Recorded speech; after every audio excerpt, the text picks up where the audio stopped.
In 2022, I made a life-changing decision. I left my six-figure corporate job and I didn't have another job lined up. All my life, I was on a very standard path. So this was very out of character for me.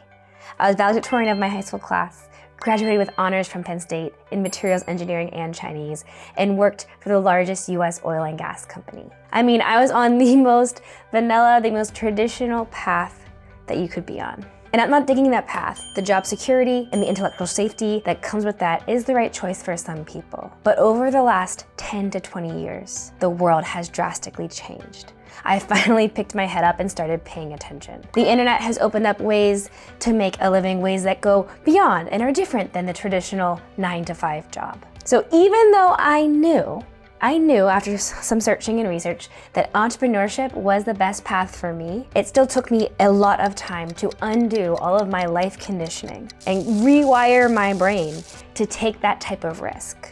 It took me years to make the leap. And through that, there were so many lows as I was working in a job that I absolutely hated. And so I want to take you through the 5 fears that I had, and I had to overcome in order to finally leave my traditional job. The first fear I had when leaving my traditional job and setting out on my own path is that it will be a lot of work. Everyone says that making a change is a lot of work. Starting a business, making a career change, trying something new is a lot of work. I had already climbed a ladder, gained some skills, and now I find myself starting back down at the bottom. And for somebody who prides herself on her achievement and her getting aheadedness, this was a really hard fear that I had to overcome. What I realized for myself is that if you are an ambitious person, you will always be working hard. And the reality that took me forever to see is that we get to choose what we work hard on. And it's true, if you don't like the path that you're on, if you don't like your current career, if you don't like your job, if you don't like the role, if you don't like what you're being trained to be an expert in, make a change. Get off of autopilot. It is your choice. It was my choice. And for the longest time, I was on autopilot. I was chasing that ever elusive carrot.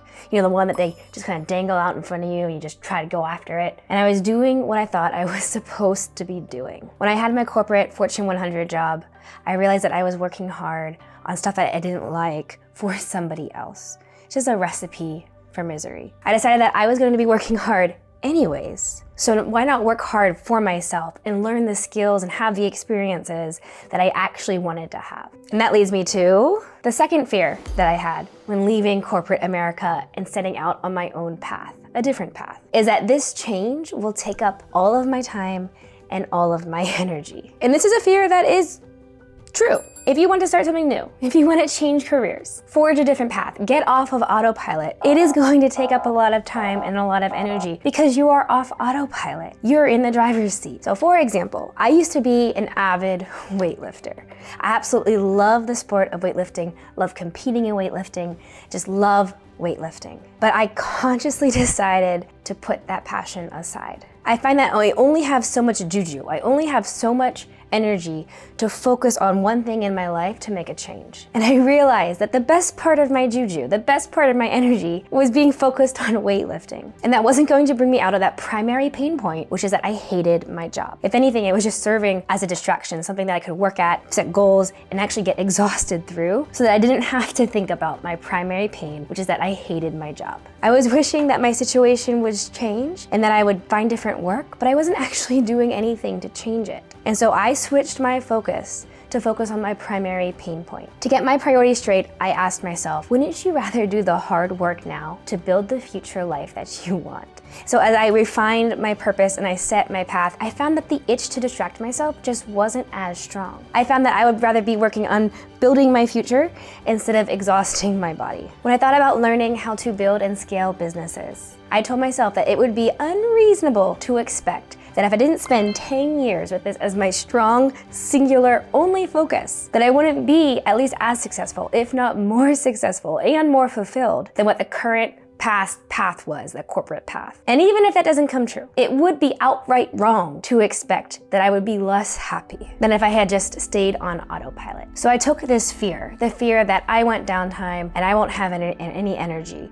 I took this fear and I owned it. Yes, I don't have a lot of downtime. And yes, I have to make short-term sacrifices and give up activities that I enjoy. But now I own that decision instead of feeling like it owns me, instead of feeling like it's forced upon me. I choose that trade-off. The third fear I had when leaving a traditional 9-to-5 job and going out on my own path was, what if it doesn't work out? What if I fail? And especially as someone who has to fight a lot of perfectionist tendencies and is terrified of being less than. This was a crippling fear that for the longest time kept me from making the career changes that I knew I needed to make. So I've learned that we're hardwired to kind of focus more on the negatives than on the positives in our life situations. And we can reframe those negatives into more positive thoughts. When I find myself saying, what if I fail?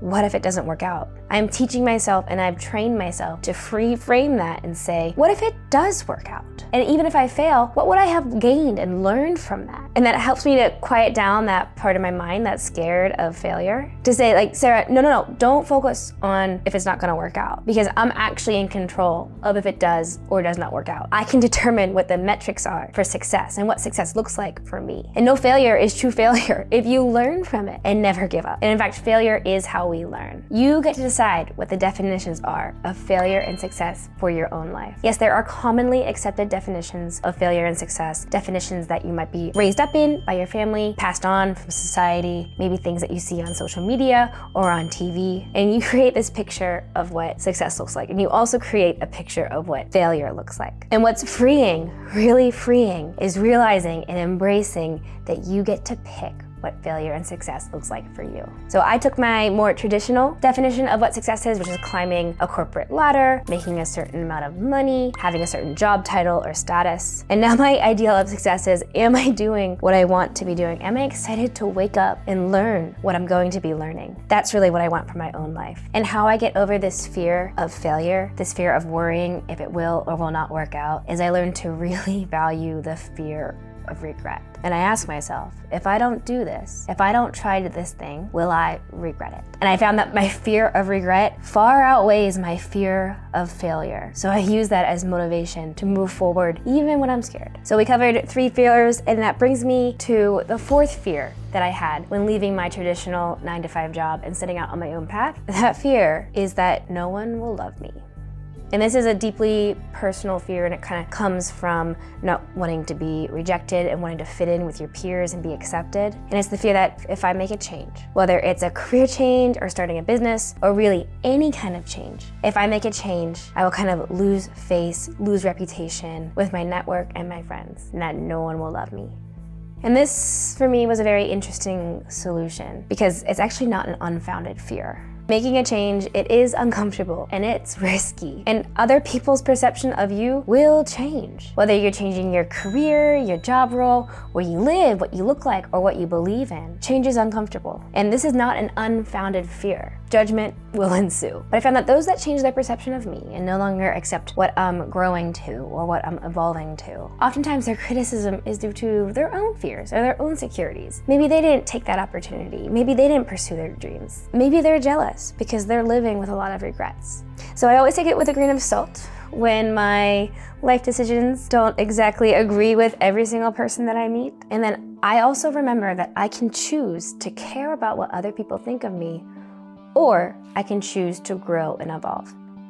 You can't have both. You have to pick if you will stay comfortable in this tiny little bubble of other people's perception of you, other people's expectations of you, or if you will grow and evolve. And so the 5th fear that I had when leaving my 9-to-5 corporate job and setting out on entrepreneurship. And this fear is maybe a little bit of a surprise because we talked about the fear of failure, the fear of working hard, the fear of other people's opinions and disapproval. But another fear that I felt, and I go off of this career autopilot, is what if it does work out? And what if all of my dreams and everything that I'm picturing for myself, what if it actually all comes true? And this is a fear because I know that in order to be the person that I want to become, in order to meet that challenge, I as a person, I have to change. You have to grow to meet the challenge. You have to change to meet the challenge. And it's an uncertainty. You don't really know who you're going to be on the other side of this journey. This fear of change can trigger